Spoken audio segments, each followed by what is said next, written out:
Breaking news, Tolanda, jeunesse à Congo, après nos Pour la démocratie et le progrès social. La force du progrès. Communiqué de presse. Au regard de la situation malsaine que traverse la nation congolaise et des stratagèmes de M. Kabila pour se maintenir au pouvoir dans le non-respect de la Constitution et de son discours fantaisiste du 14 décembre 2015. Nous, membres de la force du progrès et la jeunesse quinoise acquis pour le départ sans condition de ce régime criminel de M. Joseph Kabila, exigeons la libération sans condition de tous les détenus politiques et d'opinion, notamment le membre de la force du progrès, Mokato et les autres incarcérés dans les géoles de Kabila, l'honorable Eugène Diomindongala, Christopher Ngoï de la société civile, Jean-Claude Mouyambo, le général Edi Gapen et d'autres innocents que Kabila détient dans ces géoles. Nos frères du collectif Filimbi, Fred et Yves, nos frères de la Loucha récemment arrêtés à Goma et nos frères de la Fonis, et la liste est exhaustive. Nous mettons en garde le procureur général de la République d'une lecture inféodée à M. Kabila, qui, sans vergogne, se donne le luxe de nous faire les intimidations fantaisistes. Pour ce faire, nous rappelons à M. le procureur général de Kabila que l'article 64, alinéa 1, est légitime et il sied d'être appliqué. Nous annonçons haut et fort sur la place publique, sans détour et sans funeste armement, que nous lançons les campagnes de patriotisme pour la libération de notre très chère nation sous l'emprise de la dictature de M. Kabila et ses sbires. Nous lançons cette campagne que nous appelons Pona Ekolo, avec un slogan Ekoki Kabila dégage. Ekoki Kabila dégage. Ekoki Kabila dégage. Ekoki Kabila must go. Et aussi et au vu de tout le monde de manière pacifique. Nous, la force du progrès de l'IDPS, nous soutenons la SENCO dans sa démarche et l'encourageons à aller jusqu'au bout, car ils sont des pasteurs ayant une mission salvatrice qui émane du divin Père. Nous informons au peuple congolais en ce jour que le dialogue convoqué par Kabila est un piège très dangereux que si l'on y participe, on va légitimer un glissement d'un Kabila fraudulé, agonissant dont son départ est indispensable dans les jours à venir. Et nous disons non au dialogue made in Kabila. Nous disons une fois de plus non au dialogue made in Kabila. C'est-à-dire, les dialogues que nous allons participer, Kabila n'a pas le pouvoir de convoquer un quelconque dialogue et nous appeler, nous, l'IDPS, à y participer. Nous appelons les jeunes Congolais à faire preuve de vigilance patriotique, car il n'est pas question de galvauder la démocratie que nous avions amorcée difficilement, qui a coûté plus de 6 millions de morts en la laissant d'être bannie par M. Kabila. Nous saluons les acteurs politiques et de la société civile qui ont séjourné au Sénégal, Dakar, à l'île de Corée autour de l'alternance politique. Nous disons que le complot contre la République ne se fait pas au Sénégal. Le complot contre la République se drame chaque jour à la République de la Gombe, là où Kabila habite. Les complots contre la République se drament chaque jour à la République de Gombe. Condition au président élu, son Excellence, M.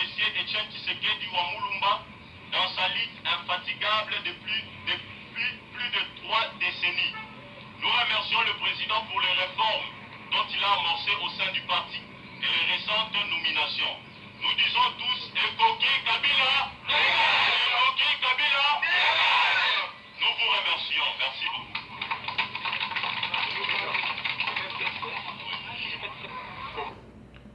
Oh, ça continue.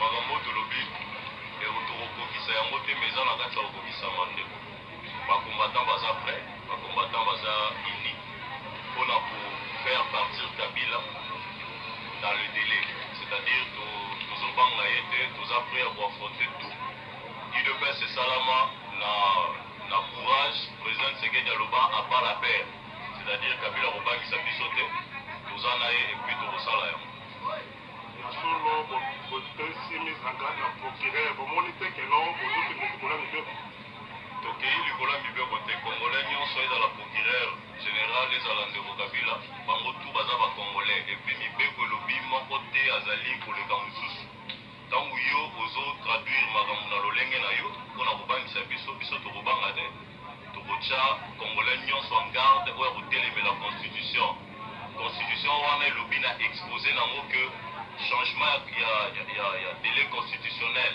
ezali bakoki kochange yango te kolobaki article oyo to balola manda ekoki kochange te bosalaki non bochange article mpona motu moko yango nde totya garde article 64 na linéa 1 epesi ndingisa na congolais nyonso d'une manière pacifique a revendiquer mpe atelemela oyo nyonso ezokende à l'encontre de la république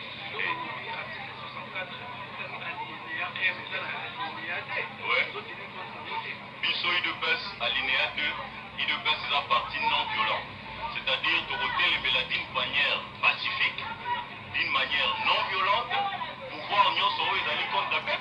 Merci beaucoup kolanda ba jeune à Kinshasa ya IDPS pe ya Kinshasa batelemi balobi baza prêt ya kobengana kanambe ba jeune congolais bino oyo boza na Kinshasa bosala histoire parce que bino nde bokoki kolonga po bino nde boza ba sacrifier. Entre-temps, la Russie et l'URSS, c'est-à-dire la Russie et la Chine, envoient un message à alias Kabila via leurs ambassadeurs respectifs à Kinshasa de renoncer à toute épreuve de force contre l'Occident, car ils ne pourront pas l'aider à combattre l'Occident. Nangongo Izako Yinda, Nakingakati, Bazosala, messe de mort, parce que Russie na Chine bauti kotinda message epai ya alias Kanambe ti atelemaki wana azali ko défier to ko lancer défi to ba menace na Occident pe na Congo atiaki motema na Russie pe na motema na Chine mais ambassadeur na bango balobi bango bazali capable te ya ko aider a bunda contre Occident et sengeli na ye atika mibeko e kokisama atika pouvoir pour mandat na ye e komi na suka soki alingi ebembe na ye et zala traîner. De l'autre côté, il multiplie des actes de corruption aux opposants et aux pasteurs. Nanzela ya Ruberwa a outi kopesa $50,000 na Steve Mbikai na Zaidi Ngoma na Nemwana Nsemi o alobaki atiki politique a outi kozwa susu mbongo epai ya Ruberwa wa za Rwandais pe Justin Bitakwira Rwandais wana pe lisusu azwi mbongo pe apesi une importante somme ya mbongo na ba pasteur nyo surtout ya Congo pote bate ya bandimike dialogue eza malamu. À part wana une importante armement lourd de munitions provenant d'Égypte et kotaki na Kibomango pe na Kamina bamoni lisusu ba dépôt ya ba char de combat ya minduki ya nini euti kokota na nzela ya Zambie oyo nyonso tout ekomi occupation oyo eza gardé na ba Rwandais parce que Kabila azali teni à sala guerre na été et ko sukele ndenge puisque to éviter à rebunda ndenge puisque ayebi histoire à Congo bien te je crois bilia ki ebikoki pe lisusu ba imboka ba remarquer que awa papa na biso Sassou Nguesso abimisi général Munene ezali menace à lancer contre ba Rwandais parce que ba Rwandais balingai koboto na Brazzaville ndenge bazwa Congo. Alors libération il y a général Munene par le général Sassou Nguesso tubanzi ezali sango malamu to éviter mikolokoya nini kosalama mais en tout cas alias Kabila aza pembeni aliwa omoni mutu so akomi pembeni akufa akoma kabilo baloba. Alors na ngongo mususu tozo kamwa pourquoi opposition dynamique na G7 bazo tarder na kobenga na Rwandais do ba mitifi nyonso to kanamba sali ezali déjà suffisant pour babenga na ye tala a lancé faux procureur de la République na ye po ete abanda koluka kokanga bato bakendeki Sénégal atia bango na boloko, c'est-à-dire po makambo wana esalama te ezosenga na bakongolais opposition balancer assaut ya kobima déjà libanda, parce que discours ya alias Kabila ya 14 décembre devant le Parlement et le Congrès eza discours et laki si bozoba na ye kaka te, mais laki que le sanguinaire aza abruti parce que basimbisi touche. Tout le monde bien que Vieux Titi asimisi touche pour à s'en prendre dans la communauté internationale. Alors à malin ennemi. Alors il y a quand ça qui a aussi mis ça Tshisekedi touche, nous avons Tshisekedi mutasimisi touche atindi qui est contre mi pour salaire. Yango bomoni même Mende a sali discours azoko tomboke la IDPS pour comprendre que IDPS a simisi bango touche. Les Congolais du Canada se sont bâtis et ont gagné. Le Canada et la Belgique commencent à reconnaître le premier génocide qu'a eu le Congo avec le roi Léopold. Donc, je félicite Fourmi Rouge à Canada parce que ils ont gagné victoire monene. Premier génocide à Congo, ils ont reconnu le lot na Canada et na Belgique. Tolanda qui même na TV5, les Belges ils ont reconnaître déjà.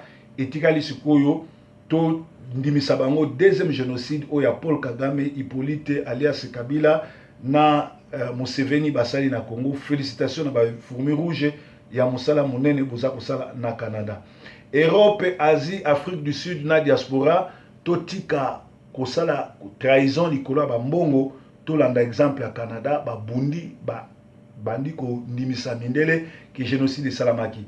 Alors biso ba oyo tozali bon ba combattant ya diaspora ya Europe ya wapi totika ba discours oyo ya kokende Kinshasa, totika ba discours oyo ya koswana na biso tobunda parce que l'air est grave, to aider population à la Kinshasa ba benga na Rwandais oyo atelemeli biso lokola démon monene, mais potolonga bitumbeza na Kinshasa ya démon monene makila maïs c'est très important. Yango tozo senga ba pasteur ya solo ba intercesseur nyonso ya monde entier totiaka Congo na maboko ya Nzambe, parce que ba plan Nzambe na mboka wana eza minene koleka plan Satan pe makila mayesu e anéantir plan nyonso tu ya butu na moi oyo ba loge ya Kanambe na ba Rwandais bazosala na Kinshasa. Donc ezali bongo Kabila akotisa kikuluna ya Rwanda na Congo, afutaka ba gang ba sportif ba attaquer batu tout oyo bazali contre changement à la constitution naïe. Kabila ferme les écoles pour remplir les prisons. Au lieu à fond la prison pour nous retourner sa école, à ton école. Kabila a sali plus de 14 ans na pouvoir, a un bilan négatif, à créer misalate, à tongi bekolte, à bongi si banzelate, ba inondation au tout salama. Ezoko sa a cause qu'ils a 31 morts, il y a eu au moins plus de 200 familles déplacées et puis plus de 300 morts. Oh, il a sali elo comme côté. Alors Kimbuta a joué plus de 100 000 euros pour corrompre diaspora. Donc André Kimbuta a 100 000 euros ou azo kitanango na diaspora pour corrompre les Congolais. Moi namboka fongola miso bako saoté parce que sur 100 000 ozoteka mabele na yo po ozoteka ba cousin na ona ba frère na yo batika na Congo. Donc tout telemela biloko wana. Ba kolabo oyo ba mikomisa ba combattant o ba ke ko lia poison na Kinshasa et pas Kabila pour na dialogue bazo kende likolo ya lokoso na bango. Alors ba oyo ba kokufa en tout cas bo kende lu felo na kimia parce que lokoso na bino mutu ebomi bino. Alors na nyos wana na mutu nango ezali Rex na Papi Volcan oyo bazali bongo ba kolabo ba yaki lokola ba combattant mais ba yaki bato ya lokuta bato ya lokuta bato ya likoso tala lelo ndenge sukeli bango. Kabila a créé ata emploi mon côté na 15 ans ya dictature na Congo. IDPS ba bandi soulèvement déjà na Kinshasa pe Kabila atindi ba soda na ye ba bando kanga ba jeune meza kita yembe kuna ba universitaire ba na université bo telema bo rejoindre le groupe ya ba jeune oyo pour na ko libérer mboka na biso. IDPS ba bongami ba sala ba za déjà prêt pour basila na Kabila, donc ils ont déjà sango malamu. Ngonga ya kobenga na Kabila yango yo. Tout à lobby eza preuve que azo sakana na ba Congolais aniati biso pe alignati kana na nko. Parce que depuis 2011 oya boma musée chaque pembeni ya ba élection a changé ba constitution mais tour oyo azo baté ko sukele ndenge ni puisque to telemeli e ko simbate. Alors ba ndaku ya leta oyo ya Gombe bateki, ba misala ya Congo ba bomi, ba ndaku bazoteka, yoso mona mutu aye na présidence, abanda koteka ba ndaku ya leta teki, ba ndaku ya banka teki, ba ndaku ya gouvernement teki, nyonso wana ba sentir que makambo na bango ekomi na suka. Complot contre RDC ne se fait pas à Dakar. Lelo bazotelemela bato bakendeki Dakar, Dakar ekomi on dirait kobangisa bango, mais pourtant complot oyo bakotisaka ba Rwandais na est ya Congo, complot oyo ba armée rwandaise eza na Kimbomango, ezali na Seta, ezali bongo na Kamina, ezali un peu partout, ezali bongo na Ruberwa, azana milice mobimba ba Rwandais. Complot wana esalamaka na République ya Gombe oyo Kanambe azo diriger. Donc batika kolalisa biso ndenge bango balobi. Opposition na jeunesse ya Congo, il faut bayeba ke premier ennemi ya Congo azalaka na Gombe pe na Kingakati, ezali Rwandais Hippo Kanambe oyo amebengisa alias Kabila. Donc il faut Congolais tout akomisa yango dossier na ye personnel kokanga ou koboma mutu wana oyo azo agressé biso 15 ans durant kokotisa ba armée étrangère.